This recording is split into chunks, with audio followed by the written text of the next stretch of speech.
আবারও চলে এসেছি একদম নতুন একটা গল্প নিয়ে, যা তোমাদের মনে দাগ কেটে যাবে। আজকের গল্পে আছে চমক, শিক্ষা আর মজা, সবকিছুর এক দারুণ মিশ্রণ। তাই শেষ পর্যন্ত সাথে থেকো, কারণ একটা মুহূর্ত মিস করতে চাইবে না। চলো তাহলে শুরু করা যাক আজকের অসাধারণ গল্প। একদিন বিষ্ণুদেব, যমরাজ ও হনুমানজি একসঙ্গে বৈকুণ্ঠে সাক্ষাৎ করতে গেলেন।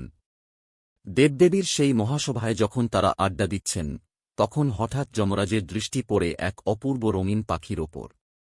তার গলার পালক রক্তমণির মতো লাল, চোখ দুটি দীপ্ত সূর্যের মতো জ্বলজ্বল করছে। পাখিটি স্বর্গের ফুলের উপর বসে মিষ্টি সুরে গান গাইছিল। যমরাজ কিছুক্ষণ একদৃষ্টে তাকিয়ে রইলেন। তাঁর মুখে এক অদ্ভুত ভাব। হনুমানজি বিষয়টি লক্ষ্য করলেন।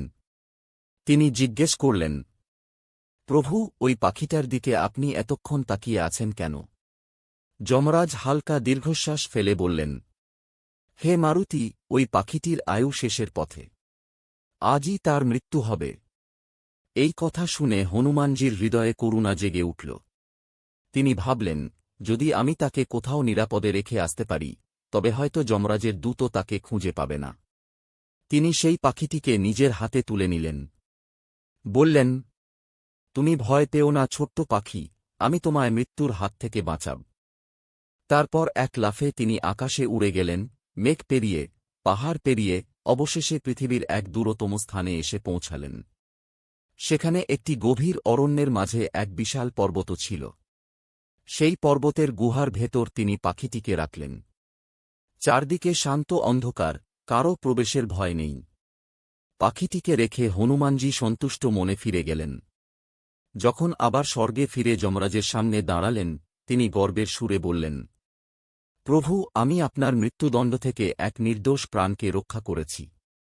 সে এখন পৃথিবীর এক দূর গুহায় নিরাপদ আছে। যমরাজ মৃদু হেসে বললেন, হে হনুমান, তোমার দয়া সীমাহীন, কিন্তু ভাগ্যকে কেউ পালাতে পারে না।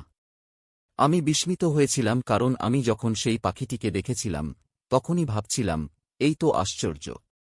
আজ তার মৃত্যুর সময় লেখা আছে পৃথিবীর এক দূর পর্বতের গুহায়, অথচ সে এখন স্বর্গে আছে। হনুমানজি বিস্ময়ে চমকে উঠলেন। দ্রুত তিনি পৃথিবীতে ফিরে গিয়ে সেই গুহায় গেলেন। সেখানে দেখলেন এক বিশাল অজগর পাথরের মতো নিথর হয়ে আছে, তার মুখে লেগে আছে পাখিটির কিছু পালক। হনুমানজির চোখ ভিজে উঠল। তিনি বুঝলেন, কেউই ভাগ্যের লেখা মুছে দিতে পারে না, এমনকি তিনি নিজেও না। তিনি আকাশের দিকে তাকিয়ে মৃদু কণ্ঠে বললেন, ভাগ্যই সর্বশক্তিমান, আমরা কেবল তার যাত্রাপথের যাত্রী।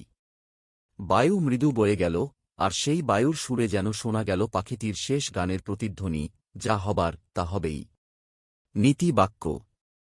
ভাগ্য থেকে পালানো যায় না, কিন্তু দয়া ও সদ্দিচ্ছা মানুষকে দেবতুল্য করে তোলে। অথবা আরও সংক্ষিপ্তভাবে বলা যায়, ভাগ্যের লেখা কেউ মুছতে পারে না, কিন্তু করুণাই মানুষকে মহান করে। আপনি যদি গল্পটি ভালো মনে করেন, তাহলে অবশ্যই লাইক দিন, কমেন্ট করুন, শেয়ার করুন আর চ্যানেলটি সাবস্ক্রাইব করতে ভুলবেন না।